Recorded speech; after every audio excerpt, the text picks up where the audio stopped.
দেখো, ব্যথার জ্বালায় রোদ্দুরে এই গরমে বেরিয়ে পড়েছি। বুঝতে পারছো ব্যথার জ্বালায় মানে কোথায় যাচ্ছি? আর কোথায়? ডাক্তার দেখাতে। তো ওয়েলকাম টু রাখি ডেলি ব্লগ। সবাই কেমন আছো? আজকের ব্লগটা এখান থেকেই শুরু করছি, আমি গাড়ি থেকে শুরু করছি। আজকে প্রায় এখন আমরা তখন বেরোলাম 12টা 12:30 করে বেরোলাম। তো দেখো রোদ্দুরটা আজকে প্রচণ্ড উঠেছে আর গরমও খুব পড়েছে। তার মধ্যে আমার ব্যথাগুলো খুব বেড়েছে, ঘাড়ের ব্যথা, এদিকে পায়েও বললাম তোমাদের সেদিনকে ব্যথা হয়েছে।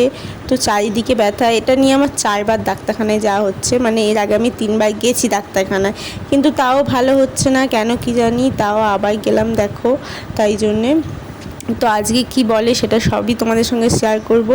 তো দেখো প্রথমেই তো দেখলে তেল তুললেও, প্রথমে কোথাও যায় আগে তো ওটা তুলবেই পেট্রোলে।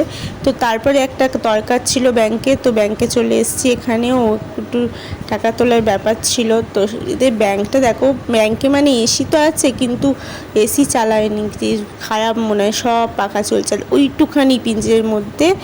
আর অতগুলো মানুষ, আমি তো জাস্ট ফর্ম ফিল আপ করে এক জায়গায় ওকে লাইনে দাঁড়িয়ে ছিল, আর আমি ফর্মটা ফিল আপ করে ওকে দিয়ে দিলাম, না লাইন প্রচুর হয়ে যাবে। তো সেই কারণে ও গিয়েই লাইনে দাঁড়িয়ে পড়েছিল আমাকে ফর্মটা দিয়েই। দেখো তারপরে দেখি আমার ব্যাগটা ছিঁড়ে গেছে। বোতলটা ভারী বোতলটা ছিল, তো ব্যাগটা দেখছি ছিঁড়ে গেছে। কেন আমার সঙ্গে এরকম হয় কি জানি বাবা, সর্বক্ষণ আমার ব্যাগ ছিঁড়ে যায়, মানে ব্যাগ ছিঁড়বেই। তাই প্রত্যেকটা ব্যাগই আমার এরকম করে ছেড়ে কেন কি জানি। তো দেখো আবার বেরিয়ে পড়লাম, এবারে যাচ্ছি ডাক্তারখানায় সোজা। তো চলো গিয়ে কথা হচ্ছে। দেখো ডাক্তারখানায় চলে এসেছি, এসে দেখছি ডাক্তারও হাজির হয়ে গেছে আমাদের চেয়ে অনেক আগে। তো আমাদের নাম্বার কিন্তু মানে নাম লেখানো অনেকটাই দেরি হয়ে গেছিলো, প্রায় 40-42 আমাদের নাম ছিল। কিন্তু এখানে এসে দেখি লোকজন বেশি নেই, মানে নাম তো লিখেছে, সবাই আসেনি মনে হয়, ওই জন্যেই তো নাম লিখে দেয় কিন্তু আসে না।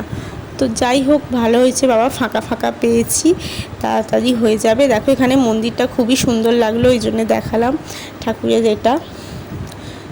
তা আমরা এখানে বসে পড়েছি। তো চলো ডাক্তারকে দেখে নিই কেন এরকম ব্যথা হচ্ছে, ভগবানই জানে আজকে কি বলবে। যে 3বার, আজকে তো আমি জিজ্ঞেস করবো কেন ভালো হচ্ছে না, এরকম 3বার হয়ে গেল এটা নিয়ে। প্রায় প্রত্যেক পূর্ণিমা অমাবস্যাতেই না ব্যথাটা প্রচুর চাগা দেয়, প্রায় 2-3 দিন আগে থেকে ব্যথাটা শুরু হয়ে যায়, মানে কি বলবো। যাই হোক ডাক্তার ফাক্তার দেখছো চলে এসেছি। আর হাতে দেখেছো, হাতটা দেখে বুঝতেই পারছো তোমরা আমার রক্ত রিপোর্ট হয়েছে।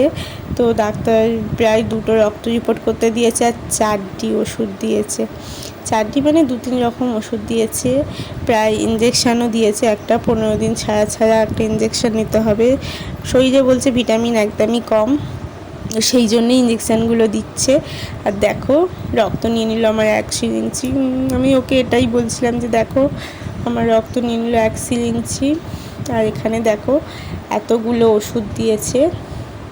তো এই ওষুধটা কী ওষুধ আমি বুঝতেই পারছি না। আমি তো ভাবলাম প্রথমে সিরাপ দেবে, ওষুধ দোকানে বললে একটা সিরাপ লিখেছে। তো সিরাপগুলো কেমন দেখো, এরকম ওষুধ আমি প্রথম দেখছি, মনে হচ্ছে যেন ইঞ্জেকশানের ডিপে এরকম হয়।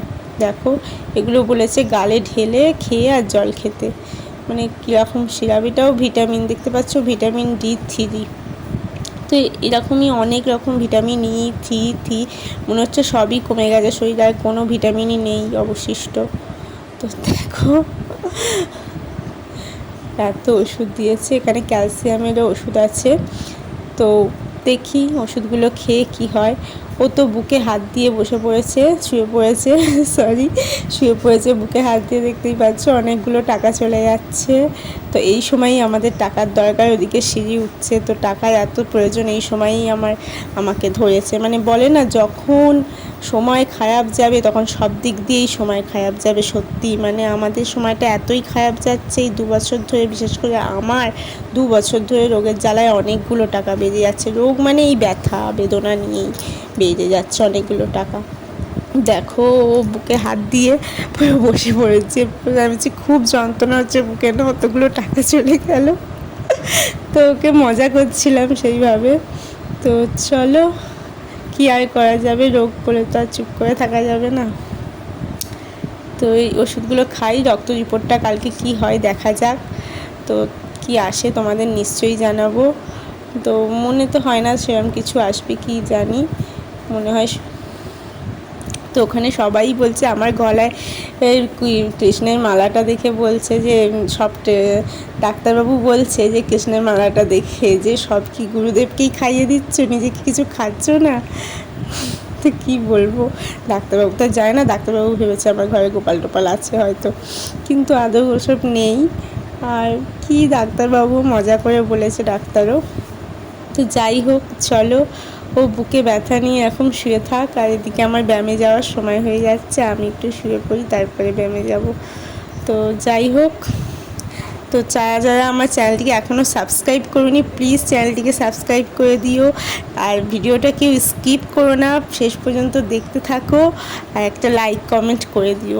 তো চলো, আমি এবার ক্যারাটে যাবো। তো চলো রেডি, এই ক্যারাটে বলছি, দেখেছো যন্ত্রণার জ্বালায় সব উল্টোপাল্টা হয়ে যাচ্ছে।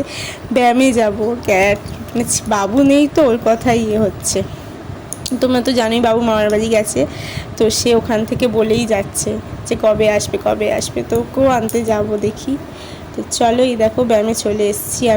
আমি আজকে একাই এসেছি, আমার দিদি ভাইয়ের মানে যা আসেনি। আমি বেরোবো ঠিক টাইমে, বললো যে যা বললো আমি বাপের বাড়ি যাব, তুমি আজকে চলে যাও, একাই এনেছি, এই যে আমাকে একা যেতে হবে। তো চলো যাই, একাই যাই, একটু পাড়ার ভেতর দিয়েই তো আসবো। তো এখানে এসে দেখি এখানে তো ফিস্টির আয়োজন হয়েছে।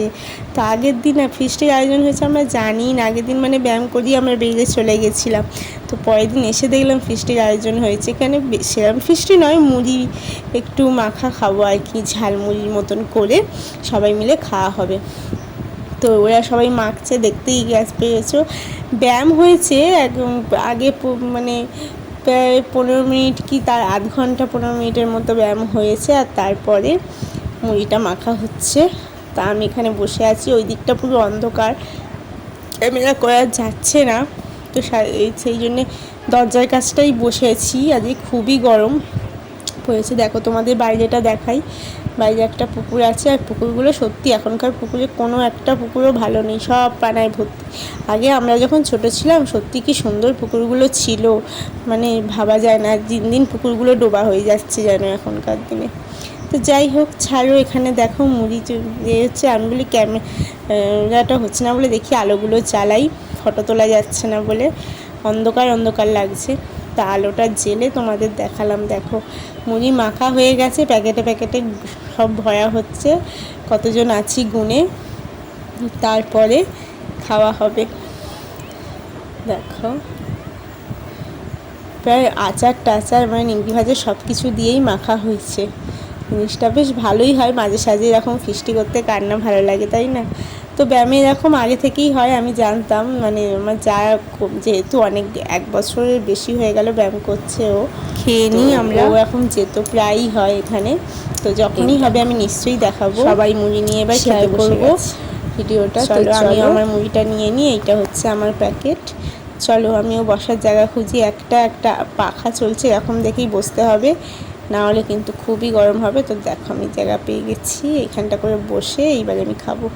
আর একটু আচার দিতে বলেছি, ওপর থেকে তো আচার দিয়ে দিয়েছে, জিজ্ঞেসই করছিল নেবে, তো আমি দাও। তো এই ফার্স্ট আমি মানে ব্যায়ামে সেরকম মানে করছি, ফিস্টি হচ্ছে, মানে ওরা আগে করতো, আমার এই প্রথম। তো যাই হোক, খুব ভালো লাগলো, খুব এনজয় করলাম জিনিসটা, একসঙ্গে মেখে বসে খাওয়ায় আলাদাই আনন্দ। তাহলে চলো বন্ধুরা, ভিডিওটা আমি এখানেই শেষ করব। ততক্ষণ সবাই সুস্থ থেকো, স্বাভাবিক থেকো, বাই বাই, গুড নাইট বন্ধুরা।